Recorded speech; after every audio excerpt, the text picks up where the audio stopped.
paroles m'ont beaucoup émue. C'est vrai, on a été ensemble pour vivre une tragédie innommable. Et on a encore beaucoup d'émotions. Et comme l'a dit Agnès, quand même, ça tombe bien qu'on soit ici ce soir. Maintenant, le racisme et la discrimination, moi, j'ai été sensibilisée à ça très jeune. Je suis montréalaise dans le sens que personne de la race noire, il y en a dans ma famille, ma belle-sœur, mais comme enfant, mon père est venu étudier la médecine à Montréal. Il avait commencé ses études de médecine en Caroline du Nord, dans la fin des années 30. Vous pouvez vous imaginer ce que c'était à l'époque. Il avait de la misère à nous en parler, c'était un homme très sensible, mais il a dû quitter les États-Unis, il n'en pouvait plus. Il avait entendu parler d'un pays plus paisible et une faculté de médecine, dont McGill. Alors, il nous avait, comme 7 enfants, sensibilisés très très jeunes à la douleur et la peine que cause le racisme. Donc, ce mois de l'histoire des Noirs est un mois très important pour moi. J'ai toujours été, depuis toujours, sensible à ces questions d'exclusion, de haine, de discrimination. J'étais en droit lorsqu'on a adopté notre charte québécoise des droits... Non, pas encore en droit, mais notre charte québécoise des droits et libertés, la charte canadienne, j'étais à la faculté de droit.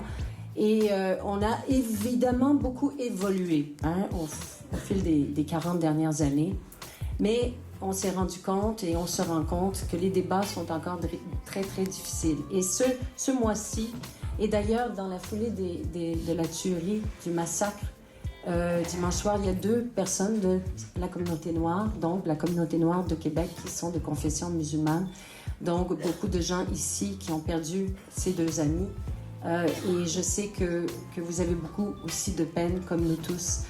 Mais comme Chantal et Agnès, je pense que les élus, on est tous ensemble, on est mobilisés, on veut parler d'une voix, on veut surtout agir d'une voix. Maintenant, c'est quand même en continu qu'on agit pour l'inclusion.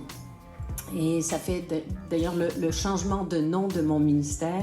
Je l'ai vu comme un appel à l'action. Donc en 2014, avril 2014, c'était le ministère de l'Immigration, des communautés culturelles et maintenant ministère de l'Immigration, de la diversité, de l'inclusion.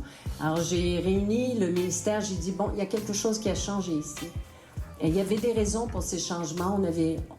Le discours haineux, ça fait longtemps que ça existe, les incidents. Je pense pas qu'on est on est quand même une société globalement ouverte, inclusive et tout, mais il n'y a pas de société qui ne peuvent pas être victimes de cette haine. Mais on est en action constamment pour le contrer, avec des actions, des mesures, des tribunaux, la Commission des droits de la personne, toutes sortes d'institutions pour protéger les personnes plus vulnérables. Mais là, on veut aller à une deuxième étape, c'est vraiment l'inclusion au marché du travail. Beaucoup. Je vous dirais, c'est le grand focus. Et moi, quand j'ai commencé vraiment à connaître la communauté noire ici à Québec, c'est à titre de ministre de l'Immigration, beaucoup aussi, lorsque j'étais ministre de la Justice, et j'ai rencontré, évidemment, des gens extraordinaires, avec des diplômes en poche très, très dynamiques, un français impeccable. Vous savez, à Montréal, il y a plusieurs communautés noires. Il y a la communauté anglophone qui a... D'ailleurs, c'est dans la communauté anglophone noire, et beaucoup dans mon comté de Notre-Dame-de-Grâce, c'est des grands leaders de la lutte contre la discrimination, issus de la communauté anglophone. Et cette année, on a fait un événement avec la communauté noire anglophone et francophone, un sommet au HEC. Donc, il y a beaucoup de mobilisation actuellement. Et je trouve ça extraordinaire que ici à Québec, il y a une table maintenant. Il y a une table qui va organiser des actions, mobiliser tous ensemble pour que toute la société qui est ici à Québec puisse apprendre cette riche histoire de 400 ans. Quand on y pense, 400 ans de présence de personnes issues de la communauté noire et d'apprendre toute cette contribution. Donc, plusieurs l'ont dit, le racisme ou la discrimination ou la méfiance, c'est parce qu'on ne se connaît pas. Et hier soir, lors de la messe, plusieurs porte-paroles, notamment Monseigneur Lacroix, qui a évoqué, si on ne se connaît pas, si on ne se prend pas dans les bras, si on ne se dit pas qu'on s'aime, donc ça crée cette distance, cette méfiance. Et là, on s'en parle. Il y a une mobilisation. Il va falloir saisir cette occasion pour bâtir ces ponts, continuer à bâtir ces ponts.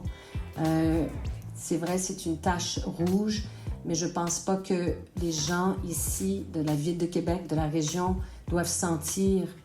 Au contraire, mes impressions de cette ville et de cette communauté, c'est que ça a toujours été une ville en action pour accueillir des immigrants, pour recruter, pour aller chercher les étudiants étrangers qui vont rester ici en vertu de nos programmes de rétention. Mais on sait qu'il y a des défis. On a des défis à relever. Alors, félicitations aux organisateurs. Je suis ravie de savoir que vous avez maintenant cette table en action. On vous supporte, on va continuer à vous supporter parce que c'est grâce à vous, les actions que vous allez mener, on va pouvoir continuer ce dialogue et peut-être avec un nouveau souffle. Et on va inclure beaucoup de personnes. Bon, Agnès, ce genre d'activité, c'est tellement nécessaire. On a d'autres mesures très structurantes, évidemment, pour l'intégration, mais ça commence par ces échanges, de mieux se connaître, mieux s'apprécier. Alors, je vous souhaite surtout de mobiliser les gens que vous connaissez, de leur dire participez aux événements qui vont se défiler au cours de ce mois-ci. Ça fait 10 ans que la loi a été proclamée. Et la loi a été proclamée, justement, l'intention derrière cette loi, c'était de faire exactement ce que vous êtes en train de faire.